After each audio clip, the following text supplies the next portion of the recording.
Hello students, welcome on true aspirants. आज हम लोग करंट अफेयर्स में एक टॉपिक डिस्कस करेंगे जो कि है यूथ इन इंडिया 2022 रिपोर्ट। तो सबसे पहले यहाँ पर हम लोग डिस्कस करते हैं। अभिषेक श्रीवास्तव सर हैं, senior academic adviser an academy, 7 years plus का टीचिंग एक्सपीरियंस है। और ये टेलीग्राम चैनल है एंड व्हाट्सएप नंबर है ट्रू एस्पिरेंट्स का। तो मैं चाहूँगा कि इसमें आप लोग कनेक्ट हों और इसका बेनिफिट लें। तो आज का जो अपना टॉपिक है वो है यूथ इंडिया 2022 रिपोर्ट। तो सबसे पहले कि ये हाल ही में चर्चा में क्यों है या डिस्कशन में क्यों है, ठीक है। तो यहाँ पर MOSPI ये क्या है? Ministry of statistics and programme implementation जो है, या जिसको हम सांख्यिकी और कार्यक्रम क्रियान्वयन मंत्रालय कहते हैं, इसने यूथ इंडिया 2020 रिपोर्ट जारी की है। और इससे ये पता लगता है कि यूथ्स की जनसंख्या या यूथ की जो पॉपुलेशन है उसमें गिरावट आ रही है, ठीक है। तो यूथ इन इंडिया 2022 की रिपोर्ट में ये कहा गया कि यूथ की पॉपुलेशन में गिरावट है। और इससे ये पता लग रहा है कि 2021 से 2036 के बीच में जो सीनियर सिटीजन हैं या बुज़ुर्ग लोग हैं उनकी संख्या बढ़ने की उम्मीद है। सीनियर सिटीजन की बढ़ने की यहाँ पर पूरी उम्मीद है, क्योंकि यूथ की पॉपुलेशन में गिरावट आ रही है। अब यहाँ पर हम देखें तो प्रजनन क्षमता में निरंतर गिरावट है। और इस गिरावट के कारण जो कामकाजी उम्र है वो 25 से 64 साल मानी गई है। इसकी जनसंख्या में तीव्र वृद्धि हुई, जिससे प्रति व्यक्ति जो है वो त्वरित आर्थिक विकास या क्विक इकोनॉमिक डेवलपमेंट हुआ। और आयु के वितरण में ये बदलाव जो है वो त्वरित आर्थिक विकास के लिए एक समयबद्ध अवसर प्रदान करता है। और इसी अवसर को हम डेमोग्राफिक डिविडेंड या जनसांख्यिकीय लाभांश के रूप में हम जानते हैं। तो अब इस रिपोर्ट के जो मेन पॉइंट हैं वो हम लोग देखें। ये रिपोर्ट के मेन पॉइंट्स क्या क्या हैं? तो यहाँ पर पहली चीज़ आ रही है युवा आबादी में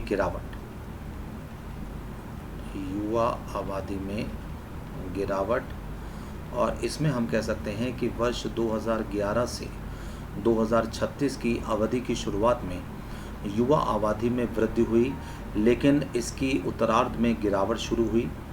यहाँ पर 1991 में जो टोटल युवा आबादी थी वो लगभग 222.7 मिलियन से बढ़कर 2011 में 333.4 मिलियन हो गई।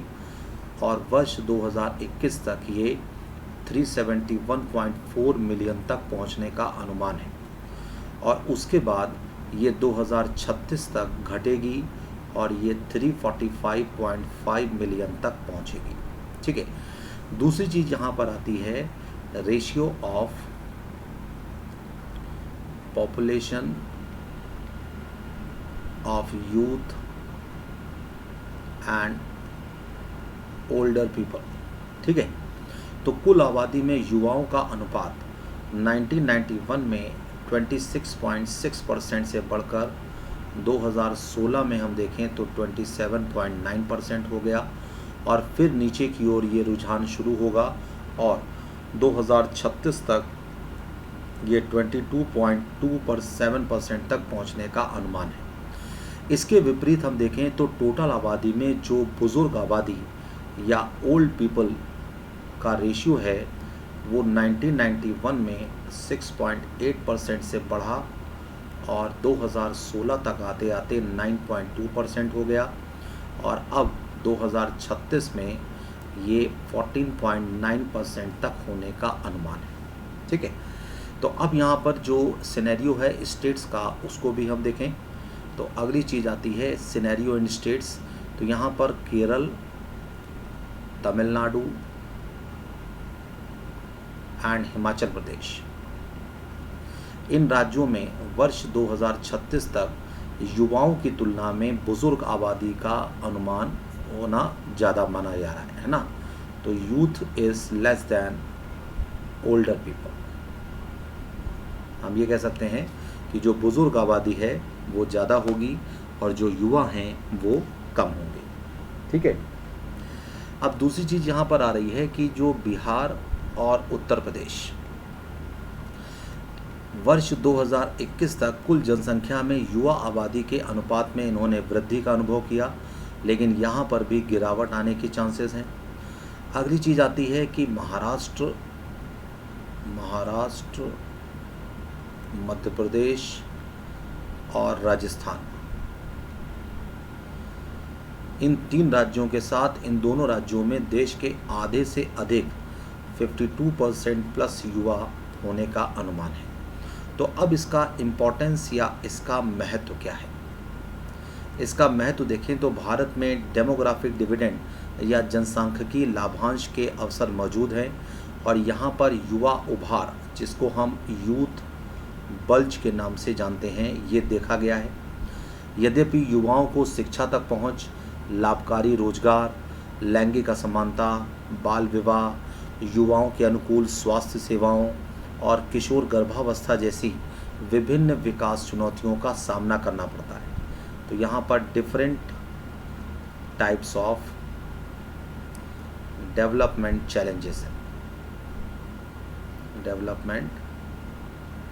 चैलेंजेस हैं, और जो यूथ बल्ज है या युवा उभार, ये जनसांख्यिकीय स्वरूप को प्रदर्शित करता है, जहाँ पर आबादी का एक बड़ा हिस्सा बच्चों और युवा वयस्कों का होता है। ठीक है। वर्तमान में युवाओं के अधिक अनुपात के परिणाम स्वरूप भविष्य में जनसंख्या में बुजुर्गों का अनुपात ज़्यादा होगा। इससे बुजुर्गों के लिए या ओल्ड पीपल के लिए हम देखें तो बेहतर स्वास्थ्य सुविधाएं और जो भी वेलफेयर प्रोग्राम्स इनकी जो है डिमांड ज़्यादा होगी। बुजुर्ग आबादी की हिस्सेदारी में वृद्धि से सामाजिक सुरक्षा और लोक कल्याण प्रणालियों पर दबाव पड़ेगा और ऐसा महसूस किया जा रहा है कि अगले 4 से 5 वर्षों में उत्पादन या प्रोडक्शन, एम्प्लॉयमेंट जनरेशन या रोजगार सृजन में तेज़ी लाने के लिए इसका अच्छी तरीके से उपयोग करने की ज़रूरत है। आमतौर पर असंगठित रोजगार वाले लोगों के पास सामाजिक सुरक्षा नहीं होती और इससे संबंधित राज्य पर बोझ पड़ेगा। ठीक है। तो हम ये कह सकते हैं कि अनऑर्गेनाइज्ड जो एम्प्लॉयमेंट है या एम्प्लॉयड पीपल हैं, उनके पास नो सोशल सिक्योरिटी या कोई भी सामाजिक सुरक्षा नहीं होती और इसके कारण स्टेट पर यहाँ पर लोड बढ़ेगा। ठीक है। तो अब इसके लिए कुछ पहल या इनिशिएटिव्स किए गए हैं, तो वो भी हमें देखना है। तो यहाँ पर हम देखें तो मैन्युफैक्चरिंग सेक्टर या विनिर्माण क्षेत्र में रोजगार की हिस्सेदारी या एम्प्लॉयमेंट की जो उम्मीद है वो बढ़ाने की ज़रूरत है, क्योंकि जो लोग वर्तमान लेबर फोर्स का हिस्सा हैं वो जब से रिटायर होंगे तो साथ ही बहुत अधिक आबादी वाले राज्यों में बुज़ुर्गों की हिस्सेदारी बढ़ने लगेगी और ये स्थिति जो है वो काफ़ी ख़तरनाक स्थिति को उत्पन्न कर सकती है, जिससे निपटना या नियंत्रित करना काफ़ी मुश्किल हो जाएगा। दूसरी बात ये कि अगले 4 से 5 वर्षों में उत्पादक रोजगार सृजन में तेज़ी लाने के लिए जो भी एक्टिव लेबर मार्केट है या सक्रिय श्रम बाज़ार है, तो एक्टिव लेबर मार्केट पॉलिसीज़ को एडॉप्ट करने की ज़रूरत है।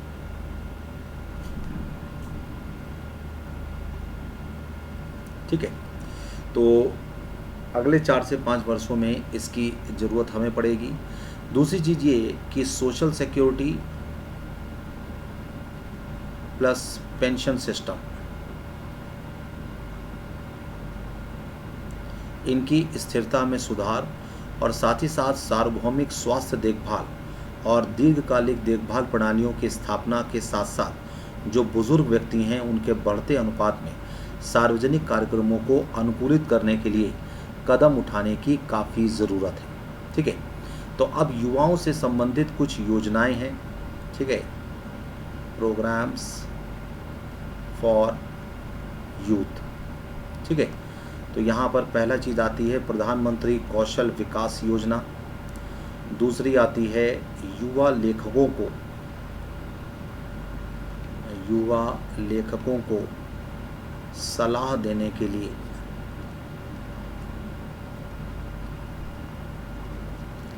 युवा प्रधानमंत्री योजना,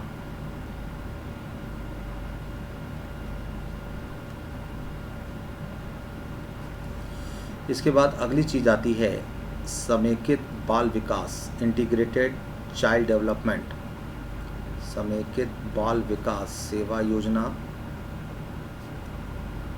बाल विकास सेवा योजना, इसी को हम ICDS कह सकते हैं। दूसरी चीज़ आती है नेशनल हेल्थ मिशन या राष्ट्रीय स्वास्थ्य मिशन, यहाँ पर आएगा। अगली चीज़ आती है नेशनल यूथ पॉलिसी,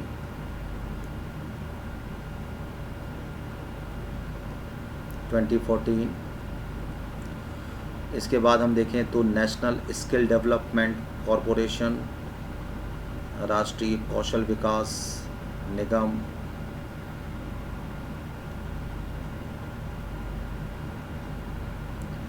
फिर यहाँ पर अगली चीज़ आती है राष्ट्रीय युवा सशक्तिकरण कार्यक्रम योजना।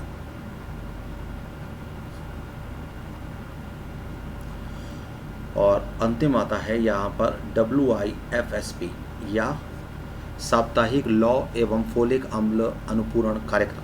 ठीक है, तो अब हम यहाँ पर देखें कि इससे प्रीलिम्स और मेंस के क्वेश्चंस किस तरीके से आ सकते हैं। तो प्रीलिम्स लेवल पर हम देखें तो डेमोग्राफिक डिविडेंड या जनसांख्यिकी लाभांश, डेथ रेट या मृत्यु दर, बर्थ रेट या प्रजनन दर, ओल्डर पीपल या बुजुर्ग, फिर इसके बाद सोशल सिक्योरिटी या सामाजिक सुरक्षा। ठीक है, और मेंस लेवल पर यहाँ पर देखें तो मेंस लेवल पर यहाँ पर यूथ इन इंडिया 2020 रिपोर्ट, इससे मेंस में क्वेश्चन आ सकता है। तो आज के इस टॉपिक में हम लोगों ने काफ़ी सारी चीज़ों को डिस्कस किया, साथ ही साथ इस यूथ इन इंडिया 2020 रिपोर्ट में क्या हुआ इसको भी समझने की कोशिश की, इससे संबंधित जो अलग अलग पहलू हैं वो भी देखे, और प्रीलिम्स और मेंस से संबंधित क्या क्या क्वेश्चंस आ सकते हैं उसको भी समझने की कोशिश की। तो आज का ये टॉपिक समाप्त हुआ। थैंक यू वेरी मच, और मैं चाहूँगा कि इस चैनल को लाइक, सब्सक्राइब एंड शेयर करें और बेल आइकन पर क्लिक करें, और हम लोग जल्दी ही नए टॉपिक के साथ मिलते हैं। Thank you very much.